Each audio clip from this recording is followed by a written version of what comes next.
Seja bem-vindo ao canal Teologia Aprenda Mais. Hoje vou gravar sobre mais um vídeo dentro da teologia sistemática. Vamos falar hoje sobre eclesiologia, né? A doutrina da igreja, né? Eclesiologia, a doutrina da igreja. Então, eclesiologia faz parte de teologia sistemática, né? Acesse os nossos vídeos aí, que já gravamos sobre bibliologia, gravamos sobre a doutrina de Deus, a doutrina de Cristo, a doutrina do Espírito Santo, a doutrina de Satanás, a doutrina dos demônios, a doutrina do homem, a doutrina do pecado, a doutrina do homem, do pecado, a doutrina da salvação, soteriologia. Agora vai ser a doutrina da igreja, né, chamado eclesiologia, que faz parte da teologia sistemática, né? Então vamos analisar alguns pontos principais. O vocábulo eclesiologia, segundo seus aspectos etimológicos, é composto por duas palavras gregas, né? Eclesia, que significa igreja, né? Ou reunião de pessoas. Logia, estudo ou tratado. Portanto, eclesiologia é o estudo da igreja, sua fundação, símbolos, missão, conforme as escrituras. O que é a igreja, né? O que é a igreja? A definição etimológica, né? O vocábulo igreja vem do grego eclesia, composta por a preposição ek, né, fora de, e o verbo kalil, chamar, que significa, né, respectivamente, uma assembleia de chamados para fora, cujo objetivo é congregar-se para deliberar sobre o bem comum. Era o que se fazia na ágora grega, né, na praça pública, no mundo greco-romano, né, onde que era convocadas as pessoas pelo soar de uma trombeta para discutir ideias, política e etc. na ágora, que era a praça pública, né. O uso clássico do termo grego eclesia originalmente designava uma assembleia de cidadãos da cidade grega, né, de Atenas, que eram chamados mediante o toque de uma trombeta, que os convocava para se reunirem como assembleia na ágora, né, praça pública, a fim de tratarem de assuntos pertinentes à política de um Estado livre e soberano, o que já foi ressaltado.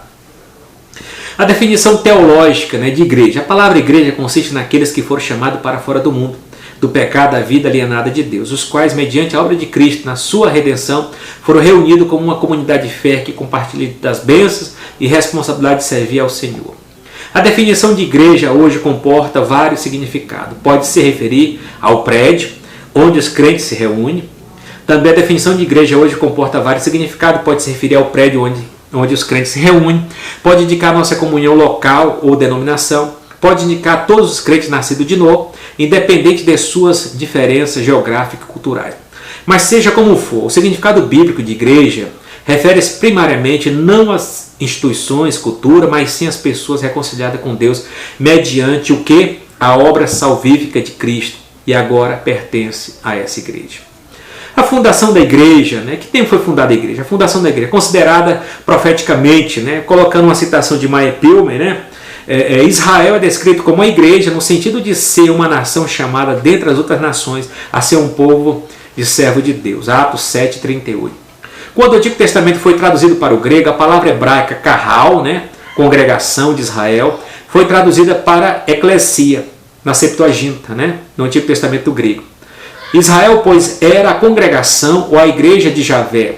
Depois da igreja judaica ser rejeitada, Cristo predisse a fundação de uma nova congregação, a igreja, uma instituição divina que continuaria sua obra, né, Mateus 16:18. Qual exame foi a igreja? Não. Quando exatamente foi a igreja fundada? Possíveis origens, né? Que tempo a igreja foi fundada? Alguns sugerem que a igreja já existia como realidade na presença de Deus. Alguns sugerem que a igreja já existia no coração de Deus desde a eternidade. Alguns sugerem que a igreja existe desde o início da raça humana. Alguns sugerem que foi a partir do nascimento de Cristo. Alguns sugerem que foi a partir da declaração de Pedro em Cesareia, né? Tu és o Cristo. Alguns sugerem que foi a partir da ressurreição de nosso Senhor. E alguns sugerem que foi a partir do derramamento do Espírito Santo no dia de Pentecostes. Vamos analisar mais um pouco. Então, tem vários pontos de vista que falam sobre a origem, o nascimento da igreja, que tempo foi esse. A maioria dos estudiosos acredita que as evidências bíblicas são favoráveis ao dia de Pentecostes, em Atos 2, para a inauguração da igreja. Conforme uma citação, eu quero citar expressamente eclesia, né, eclesia, pela primeira vez, Mateus 16:18, Jesus falava de algo que iniciaria no futuro. Edificarei, futuro. É um verbo do futuro simples, não uma expressão de disposição, determinação. Segundo Millard Erickson, né?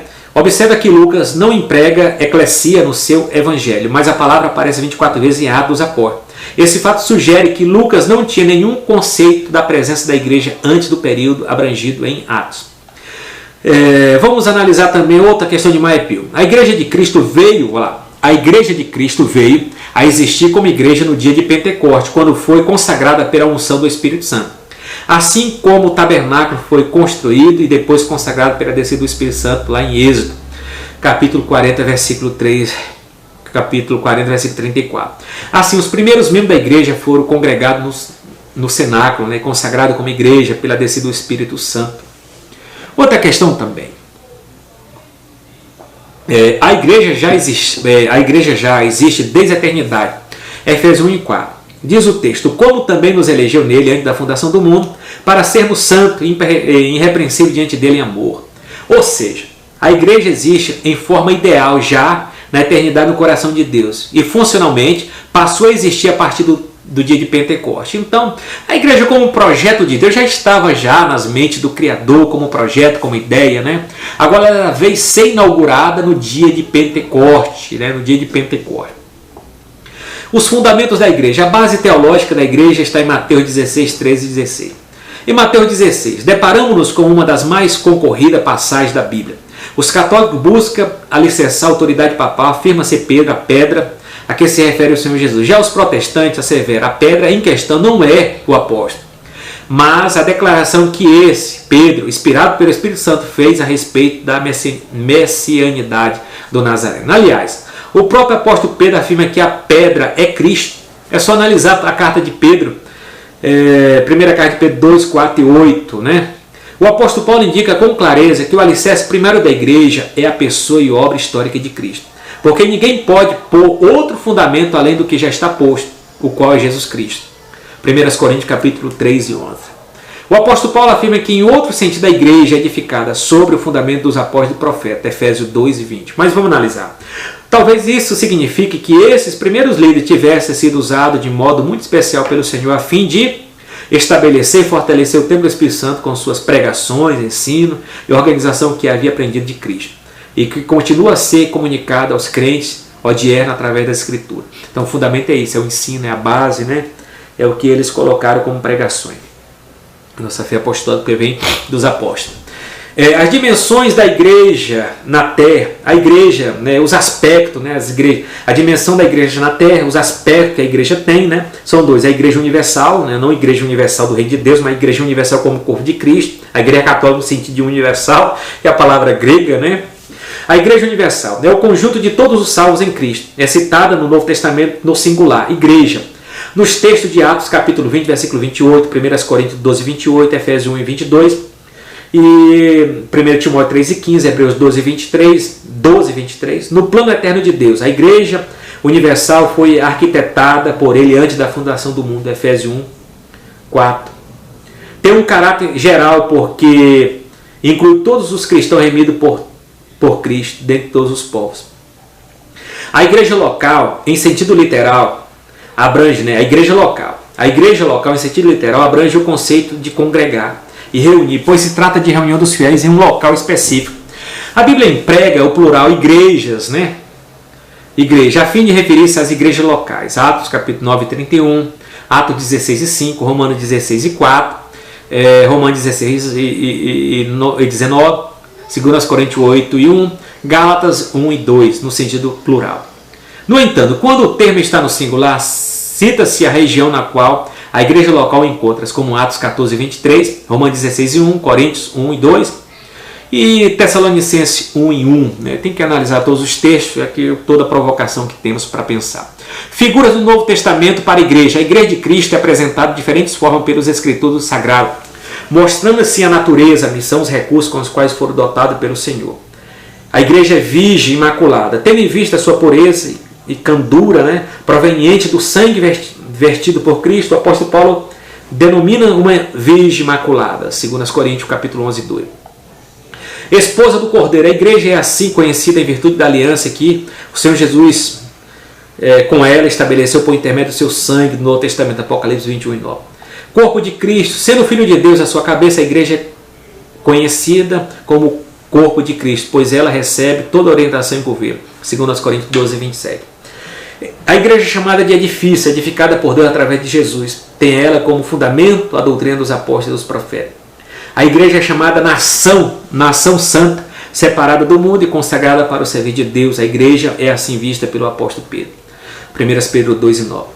A igreja é chamada de cartiçal, luz do mundo. Tem a igreja como missão acabar com as trevas espirituais e morais desse mundo. Apocalipse 1 e 20. Outra questão primordial, Israel de Deus, né? Já que Abraão, nosso pai na fé, somos hoje o Israel de Deus. Afinal, a parede que nos separava da comunidade espiritual dos hebreus foi derribada. Gálatas 6,16. Universal Assembleia refere-se ao apóstolo, à igreja de Cristo, como universal e invisível. Está registrada em Hebreus 12, 22. Família de Deus, sendo os crentes filhos de Deus por adoção, reunindo-nos todos os crentes que aceitaram a Cristo como família de Deus, Efésios 2. A organização da igreja, vamos analisar a organização da igreja, né? A organização da igreja, forma de governo da igreja. As igrejas primitivas eram autônomas, como governo próprio, né? Que decidia seus negócios, resolvia seus problemas. Os cristãos insistentemente afirmavam que pertencia à igreja como corpo de Cristo, pois todos eram um em Cristo, pois nenhuma organização como convenção, por exemplo, exercia controle sobre as demais congregações, espalhadas por toda parte. Além dos apóstolos, profetas, evangelistas, pastores e mestres, o Novo Testamento trata ainda de outras naturezas e ministério comum à igreja primitiva, de respeito aos negócios humanitários, filantrópicos das congregações. Este era o exercido pelos diáconos, homens de excelente qualidade espirituais e morais. Então tem um governo da igreja sendo formado.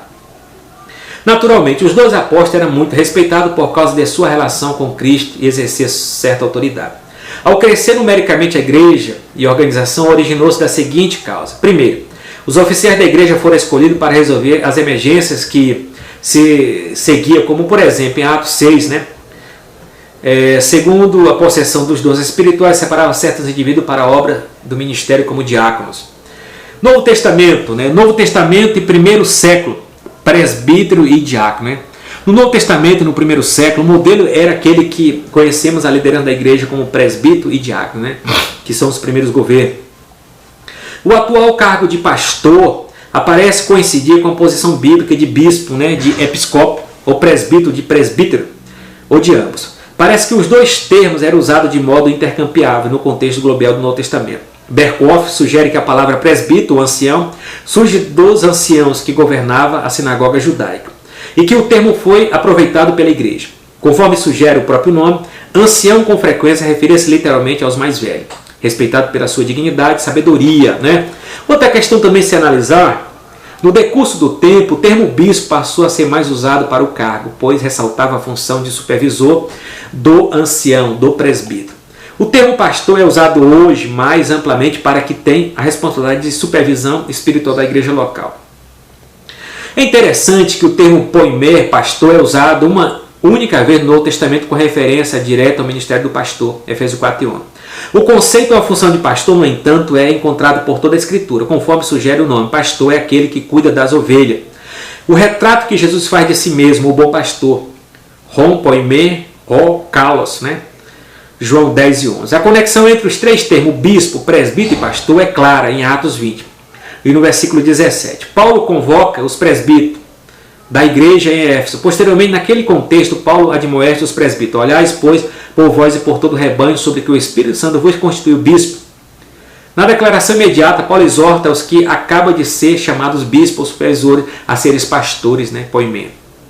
A igreja de Deus. No versículo 28, Atos capítulo 20, versículo 28. No início do segundo século já começa a haver uma maior centralização do poder na mão de um único presbítero. Começa a aparecer em vários lugares, sempre um presbítero que se destaca mais, que conhece mais, que é mais influente. Esse presbítero começa a ganhar uma importância maior. Isso começa a ser incentivado por alguns pais da igreja, apoio de Inácio de Antioquia. Início do século II, bispo único. Inácio de Antioquia no século II fala do tríplice, né, do tríplice ministério, bispo, presbítero e diácono. Né? E ele também fala do trono episcopal, né, como um só, né, um único bispo. Já Clemente de Roma fala de bispo no plural, vários bispos, né, para governar a igreja. Né? Por exemplo, Inácio de Antioquia, que foi discípulo de João, já falava no início do segundo século a respeito de um único bispo, o presbítero que deveria ficar acima dos demais. Essa é a forma tríplice do governo da igreja. Passa a haver 3 tipos de liderança: bispo, presbítero e diácono. É o chamado trono episcopal, né? o chefe lá, o principal bispo, né? O pastor presidente. Irineu de Lyon, fim do século II, sucessão apostólica. Irineu de Lyon, ele introduziu a ideia de sucessão apostólica, ele criou a ideia de que o bispo tinha que ser uma pessoa que pudesse provar sua ligação aos apóstolos, tá certo?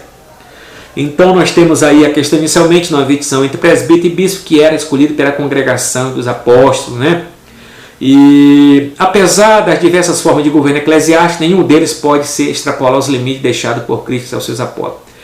E o governo clássico, né, em vez de regra, exercido pelos apóstolos, evangelistas, pastores e doutores, conforme Efésios 4, 8 e 11, nesse mistério, os ministérios contam com o auxílio dos diáconos anciãos.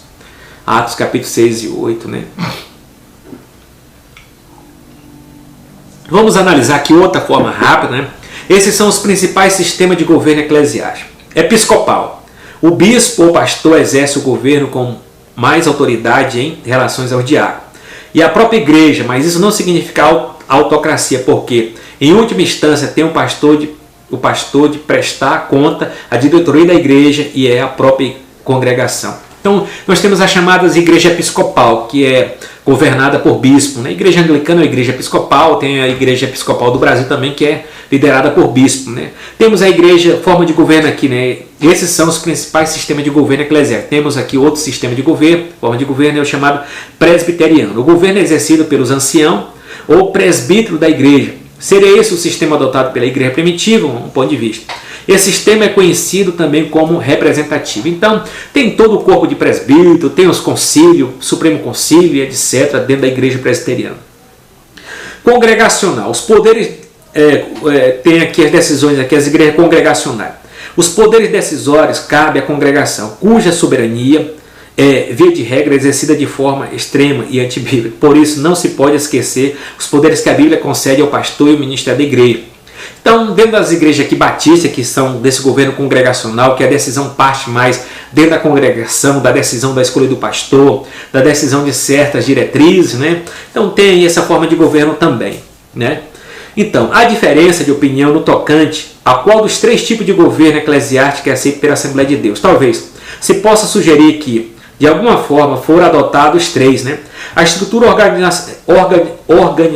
organizacional global das Assembleias de Deus assemelha-se mais estreitamente à Constituição Eclesiástica Presbiteriana, conforme já foi aludido, desde a igreja local até os níveis de distrito e concílio geral. A ênfase maior recai na liderança representativa eleita, né?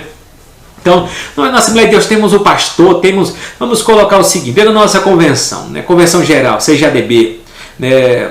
Foi estabelecida a questão de ministro. Quem são os ministros? Pastores e evangelistas, né?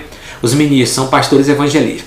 E nós temos os governos locais, que são presbítero e diácono, né? Diácono, são locais ali, né?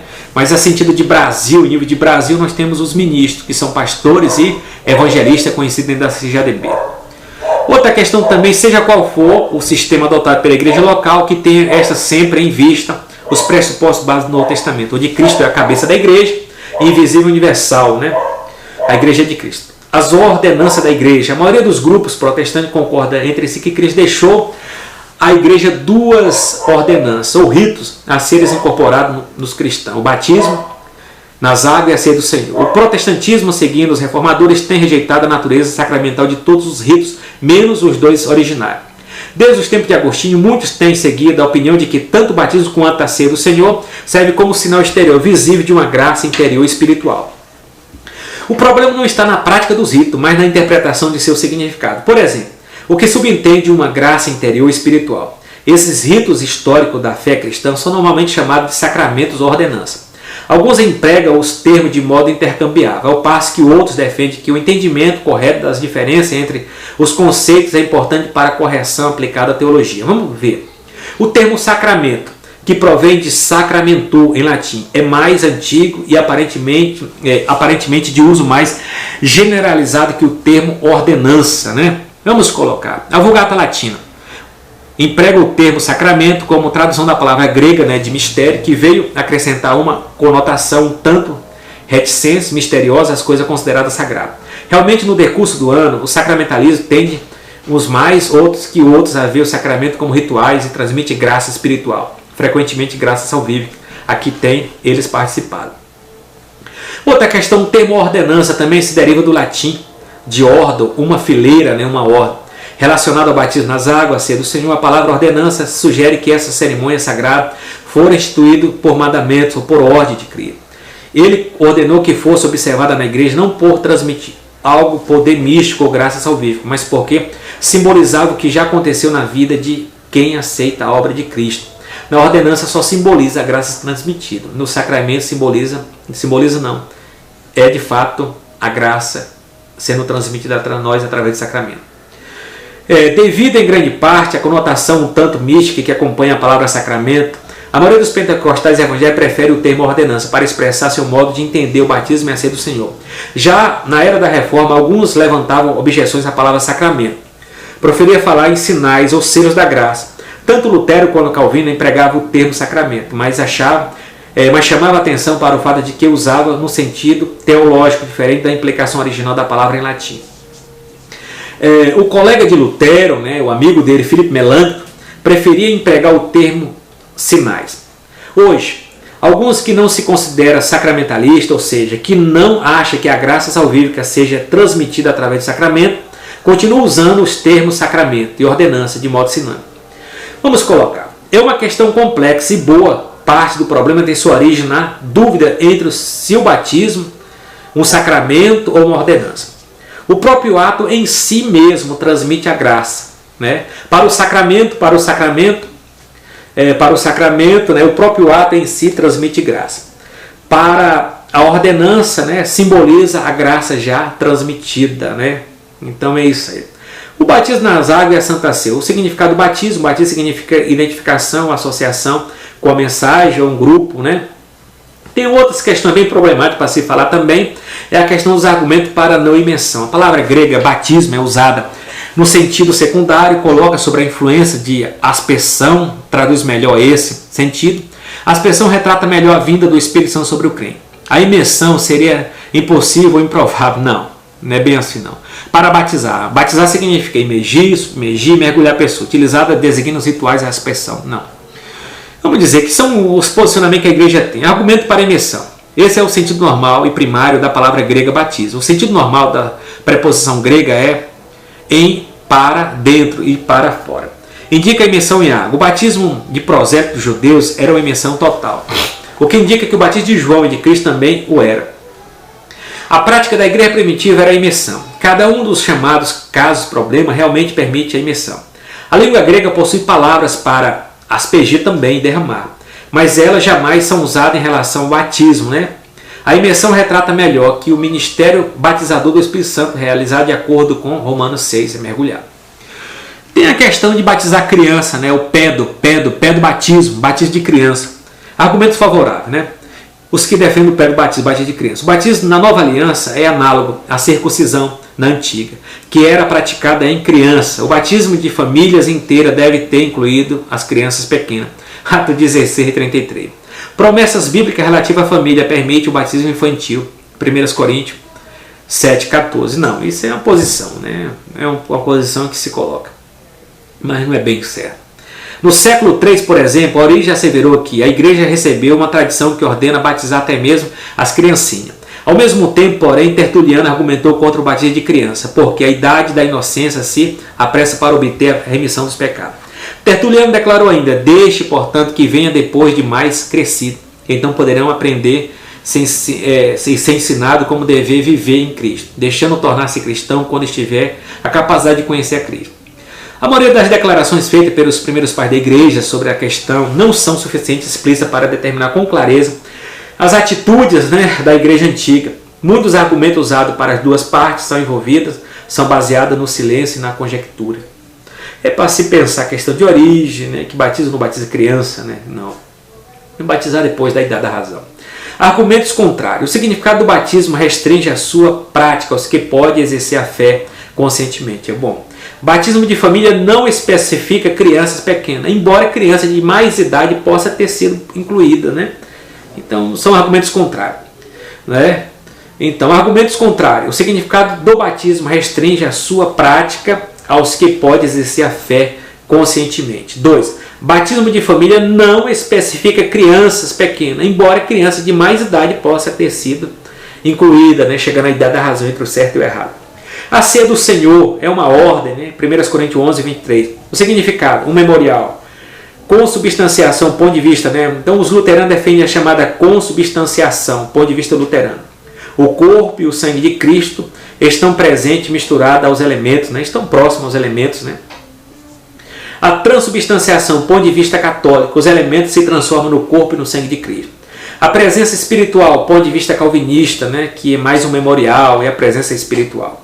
A frequência, todas as vezes o que para a igreja primitiva parece ter sido semelhança, né?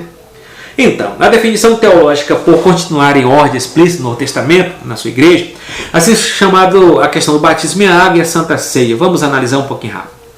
O batismo, né? O batismo. A constituição do batismo, um símbolo da morte e ressurreição de Cristo. Através do batismo, realizado por imersão, em nome do Pai, do Filho e do Espírito Santo, é a fórmula batismal. Mateus 28, 18 e 19. O novo convertido declara publicamente haver aceito de forma plena pela fé o sacrifício de Cristo. De igual modo, testemunha já haver morrido para o mundo e agora ressuscitado espiritualmente para viver a novidade de vida, Romanos 6 e 4. A ceia, né? A ceia do Senhor, segundo a ordenança observada pela igreja, seus elementos, o pão e o vinho, simboliza respectivamente o corpo de Cristo, oferecida pelo resgate da humanidade. Contém na Santa Ceia duas mensagens centrais. Memorial, leva-nos a recordar o sacrifício vicário de Cristo. Profético, alerta-nos quanto à vinda do nosso Senhor Jesus Cristo para buscar a sua igreja. Então, analisando agora a missão da igreja, a obra da igreja é pregar o evangelho a toda criatura em todo o mundo e explanar o plano da salvação, da qual é ensinada a Escritura, né? Cristo tornou acessível a salvação para pô-la a igreja dever tomá-la e proclamar. Promover os meios de adoração. Israel possuía um sistema de adoração divinamente estabelecido pelo qual se chegava a Deus em todas as necessidades. Também a igreja tem que estabelecer sua liturgia, sua ordem de adoração, comunhão e pregação, como a Bíblia nos coloca. Promover comunhão religiosa. O homem é um ser social, ele e nela é a comunhão, o intercâmbio da igreja, a amizade natural, é a nossa comunidade, a nossa família de Deus, né? Sustentar uma norma de conduta moral. A igreja é a luz do mundo e sal da terra, né? Que afasta da ignorância moral, o sal da terra que preserva a corrupção moral. A igreja deve ensinar aos homens como viver bem, é a maneira de se preparar para a morte e de proclamar o plano de Deus para regulamente todas as esferas da vida, né? Outra questão primordial, em todos os pontos de perigo devem colocar, né, uma luz como sinal de perigo. Os membros da igreja, a igreja é composta pelos salvos por Cristo, oriundo de todas as nacionalidades. Então a igreja é composta de judeus, a igreja é composta de gentil, a igreja de Deus formada por judeus e gentil, a igreja de Deus é vista como Universal Assembleia dos Santos, né? E esse é o significado primordial e principal que a igreja tem, né? Que nós analisamos. Então essa é a disciplina de teologia sistemática, com todas essas disciplinas ao qual estudamos, né? Nós estudamos aqui sobre tudo, sobre bibliologia, sobre a doutrina de Deus, a doutrina de Cristo, a doutrina do Espírito Santo, a doutrina da salvação, a doutrina da hamartiologia, a doutrina do homem, a doutrina do pecado, a doutrina de Satanás, a doutrina de demônio e a última doutrina da igreja, fechando esse quadro, fechando esse comentário, essa série de vídeos relacionado na minha playlist que eu vou colocar lá sobre teologia sistemática. Analise teologia sistemática dentro da sua estrutura, etimologia, origem, conceito, né? E teólogos, parte histórica e tudo mais. É essa que devemos estudar, analisar. Aqui foi de forma sucinta, a gente pode aprofundar muito mais nesses conceitos teológicos, mas para fecharmos, essa é a disciplina de teologia sistemática. Shalom, até a próxima.